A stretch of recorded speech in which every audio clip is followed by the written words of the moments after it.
Senator Moncion. Thank you very much, Madam Chair. Can you tell us about the effect of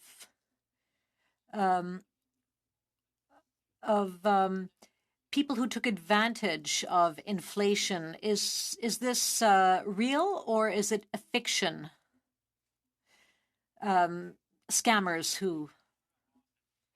Well, clearly it's possible to get that impression when, as a consumer, you have to pay much higher prices, and sometimes it doesn't seem to make sense. For instance, when you fill up your car and gas costs over $2 a liter, and at the same time, you hear that refining margins have increased significantly.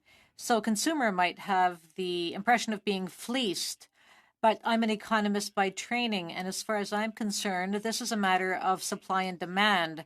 So it's hard to accuse anyone increasing their prices from profiting from the situation, even though it might look that way.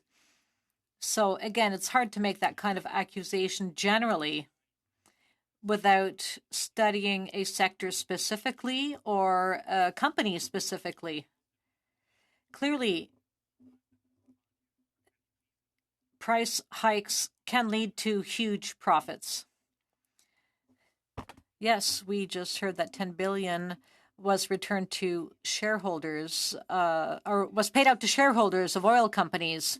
Second question, now with regard to trade barriers between the provinces, what impact does this have on consumers?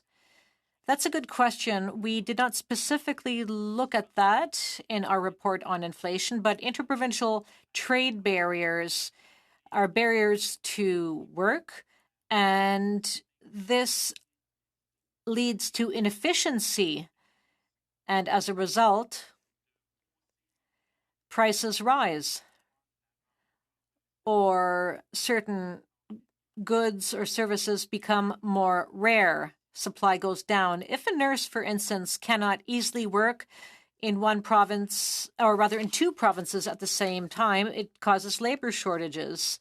And that also applies to the construction sector. This is nothing new.